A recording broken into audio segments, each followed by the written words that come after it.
नमस्कार, daily news Jharkhand में आपका स्वागत है। झारखंड मुक्ति मोर्चा के नेताओं ने जिला कार्यालय गढ़वा में किया प्रेस कॉन्फ्रेंस। पूर्व विधायक पर जमकर बोला हमला। पूर्व विधायक के लिए कांके पागलखाना में की जाएगी व्यवस्था। जिला प्रवक्ता धीरज दुबे का बयान।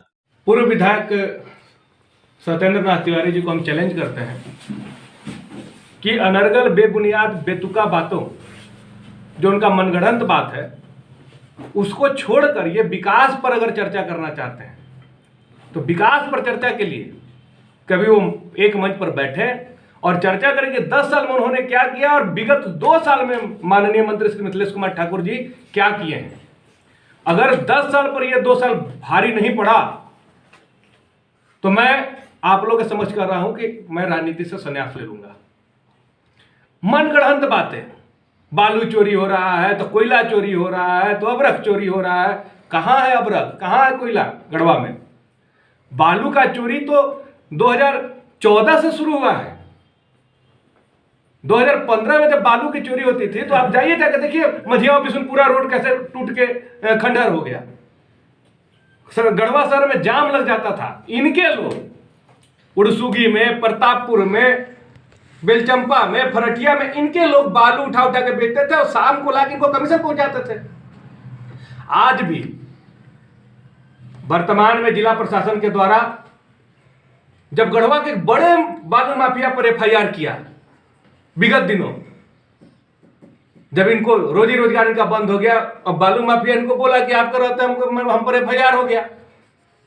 तिलमिलाहट में, छटपटाहट में, बिलबिलाहट में मीडिया को बुला के नकल बयानबाजी शुरू कर दिए। अब कह रहे हैं कि एनजीटी तो ठीक से बोलना चाहिए, पढ़े लिखे हैं पूर्व विधायक, उनको अब बोल रहे हैं कि ट्रैक्टर चलना चाहिए। अरे तो आपके बालू माफिया आपको जैसे जैसे सिखाएंगे जिला प्रशासन वैसे वैसे तो नहीं चलेगी। आप कहते हैं बालू चोरी हो रहा है, फिर कह रहे हैं कि ट्रैक्टर चलने देना चाहिए।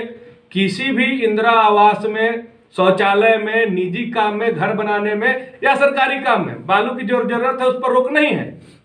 सीओ के माध्यम से आवेदन देकर बालू को लाया जा सकता है, लेकिन अवैध उत्खनन से राजस्व को नुकसान होगा, नदियों को नुकसान होगा, इसलिए रोक लगाई गई है। अब कल कह रहे हैं कि नहीं बालू को चालू कीजिए, बालू चोरी होना चाहिए। इनका आय का स्रोत खत्म हो गया, कमीशन पहुंचना बंद हो गया। अब परेशान है कि कैसे पैसा पहुंचे। दूसरी चीज की इनको बौखलाहट है। माननीय मंत्री श्री मिथिलेश कुमार ठाकुर जी को फुर्सत नहीं है शिलान्यास और उद्घाटन से। आज इतनी योजनाएं और जितना विकास कार्य गढ़वा जिला में हो रहा है और जो जरूरत की चीजें हैं वो सारी जरूरत की चीजें की जा रही है। तो ये तो गढ़वा की जनता को 10 साल तक हंसा के, बहला के, फुसला के, बतौलाबाजी करके गुमराह करते रहे।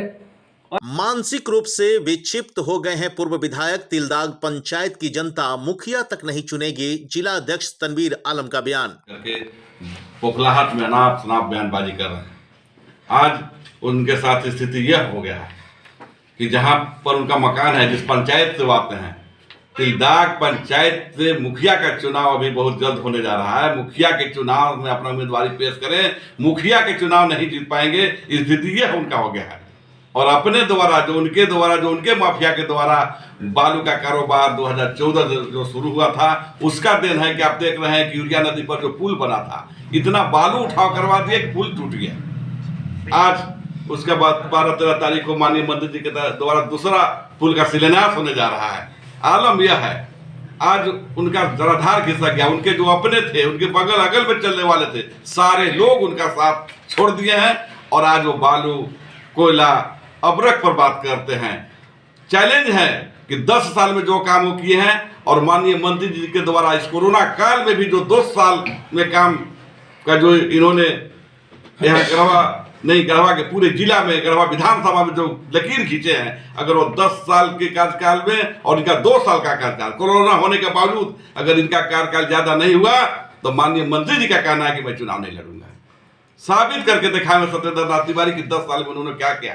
और आज पहले उड़ीसा में गए, उड़ीसा के लोगों को बुड़बक बनाए, वहां के सीधे साधे जनता को बुड़बक बना करके अनाप शनाप जैसे तैसे करके पैसा ला करके यहाँ ला करके चुनाव लड़े और 10 साल यहाँ के भोली भांता को ठगने का काम किया। जब जनता पूरी तरह से समझ गया कि सत्येंद्र नाथ तिवारी सिर्फ झूठ बोलने का काम करते हैं, झूठा आश्वासन पर कितना दिन टिकेंगे, तो इन्हें जब नकार दिया और नकारने के बाद आज देख रहे हैं कि सारे हमारे लोग हमसे हट गए, तो अनाप शनाप बयानबाजी करते नजर आ रहे हैं। इस तरह का बयानबाजी करना बंद करें। और झारखंड मुक्ति मोर्चा तो यहाँ तक है कि आपको अगर दिक्कत है, आपका संतुलन बिगड़ गया है, तो आप कांके में जाएं, झारखंड मुक्ति मोर्चा आपका इलाज कराएगी। अपने निजी फंड से, अपने कोष से झारखंड मुक्ति मोर्चा आपका इलाज कराने के लिए तत्पर है, तैयार है। लेकिन इस तरह का मनगढ़ंत बात, बेबुनियाद बात माननीय मंत्री जी पर लगाना कहीं से उचित नहीं है।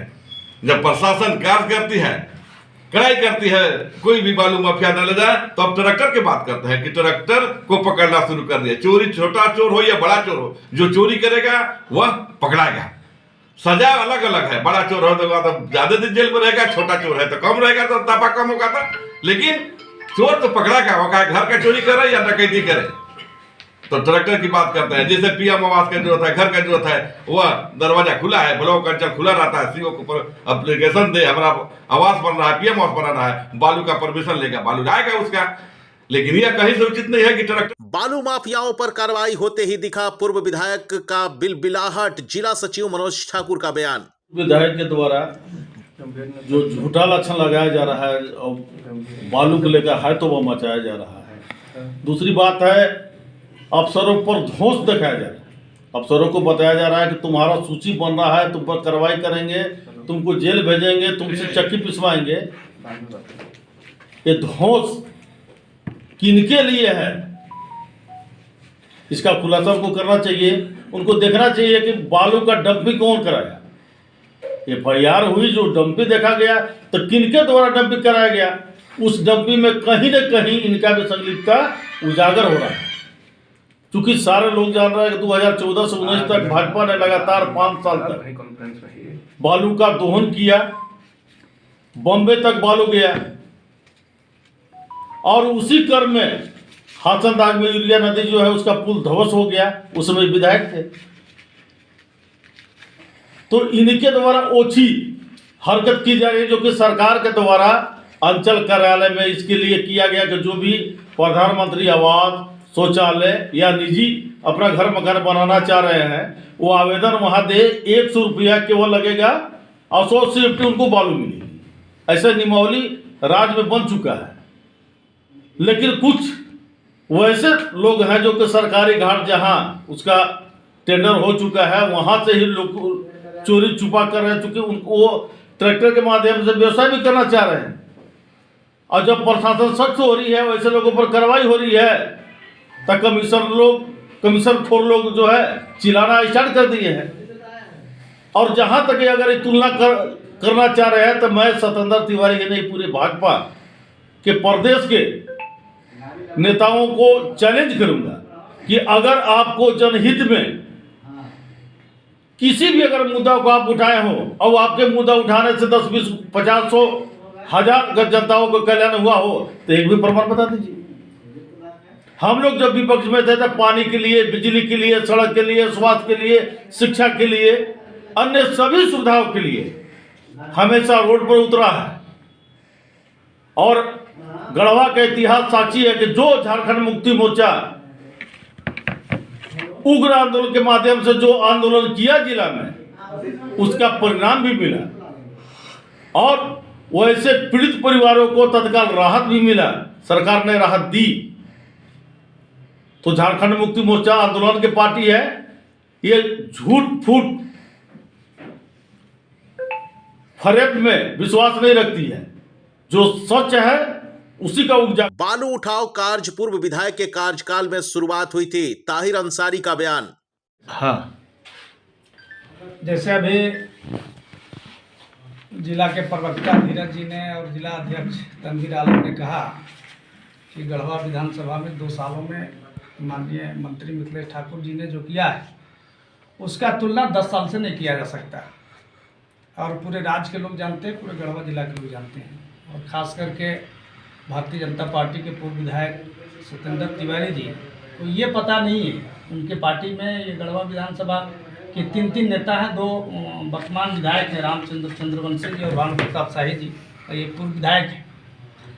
ये भारतीय जनता पार्टी के प्रदेश उपाध्यक्ष हुआ करते थे, लेकिन इनको विधायकी हारने के बाद इनको ये पता नहीं है कि हम सीनियर हैं कि भानु प्रताप सीनियर हैं। ये अपने वक्तव्यों में आप लोगों ने भी सुना होगा कि हम लोगों के नेता, अब नेता भानु प्रताप शाही इनका है कि इनका नेता है, ये समझ नहीं।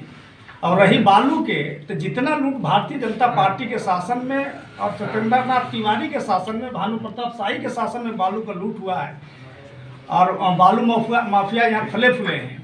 आज जब उस पर लगाम लग रहा है, रोक लग रहा है, तो अनर्गल बयानबाजी कर रहे हैं और इससे लोकप्रियता हासिल करना चाहते हैं। इस तरह की अच्छी राजनीति से उनको लोकप्रियता हासिल नहीं होगा।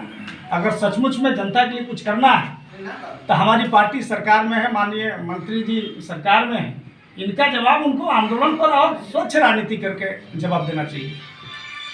बस। पूर्व विधायक अनाप शनाप बकना बंद करें, विकास की बातें करें, अजय उपाध्याय का बयान। हैं और जनता ने उनको हराया और जनता के फैसले का उनको न सम्मान है, न जनता के हितों के सम्मान की उनको कोई चिंता है। मैं यहाँ पूरी भारतीय जनता पार्टी की बात करूँगा कि सकारात्मक विपक्ष की भूमिका में वो कहीं है ही नहीं। वो सिर्फ अनर्गल बयानबाजी और बयान बहादुरी का काम कर रही है। इससे उनको बाज आना चाहिए। बालू का जो कारोबार किसने शुरू किया और बालू का कारोबार क्या उनकी मर्जी से हो रहा है या क्या उनकी मर्जी से होना तो उनकी मर्जी से शुरू हुआ था। आज प्रशासन अपना काम कर रही है, उनकी मर्जी से जब उनके पक्ष में जब चीज़ें नहीं होती हैं तो काफ़ी शोर मचाते हैं वो। आज उनकी जो उपलब्धि बताते हैं कि उन्होंने रोड बनाया, तो मैं उनसे ये जानना चाहता हूँ, पूछना चाहता हूँ और आपको भी न्योता देता हूँ कि उनके बनाए हुए रोडों की स्थिति क्या है, तो वो रोड बनी किसके लिए थी। तो जाहिर है 5 साल क्या 3 साल भी उनकी सड़क, मैं ग्वावल में रहता हूँ, उनके घर के पास में कोई भी एक ऐसी सड़क नहीं है जो कि सही हो और साफ़ सुथरी हो, जिस पे आदमी आराम से चल सके। तो ये उपलब्धि और ये संस्कृति है। वो बस बयान देंगे, हास्यास्पद बयान देंगे और खुद हंसी के पात्र वो खुद बन गए हैं। सकारात्मक विपक्ष की एक भूमिका होती है, वो खुद ही बताएं और जनता ये मूल्यांकन करे कि जनता के हक की लड़ाई उन्होंने कब लड़ी। चुनाव हारने के बाद से भी जनता के हक की लड़ाई वो कब लड़ी। वो सोशल मीडिया पर बस उनका एक हाहा गैंग है, तो वो सिर्फ फॉलो करते हैं और बस हंसते रहते हैं कि बस ये हो गया तो ये हो गया, ये हो गया, ऐसे हुआ, ये गलत हुआ। सकारात्मक रूप से सकारात्मक पक्ष है कि उनको सही बातों को रखना चाहिए। जनता के लिए उन्होंने अगर कोई आज तक अगर कोई आंदोलन किया हो, अगर किसी आंदोलन में उनकी भूमिका रही हो, ये समझ में आता है कि रोड उन्होंने बनवाया और रोड में उनकी भूमिका रही, रोड टूट गई। आप इसका मूल्यांकन कर लें, आप इसको देख लें। जहाँ तक विधायक कोटे की बात है, विधायक कोटे का भी मूल्यांकन उनको करना चाहिए कि उनके विधायक निधि की जो राशि है वो और विधायक निधि के जो कार्य हैं वो कहाँ हैं। 2, 4, 5, 10 कार्य वो कम से कम पत्रकारों को तो दिखला दें कि उनके कार्य कहाँ हैं और बाकी कार्य उनको हम दिखलाते हैं। ये 2 साल जो मिथिलेश ठाकुर जी का रहा है उसमें आपको ये भी मालूम होना चाहिए कि कोरोना काल रहा। कोरोना काल के बावजूद मैं आपको ये दावे से कह रहा हूँ कि किसी भी विधानसभा के किसी भी विधायक, किसी भी मंत्री, यहाँ तक कि आदरणीय माननीय मुख्यमंत्री जी के क्षेत्र से भी अगर आप। प्रेस वार्ता में जिला अध्यक्ष तनवीर आलम, सचिव मनोज ठाकुर, जिला प्रवक्ता धीरज दुबे, वरिष्ठ नेता ताहिर अंसारी, केंद्रीय समिति सदस्य अजय उपाध्याय आदि कई अन्य लोग भी मौजूद थे।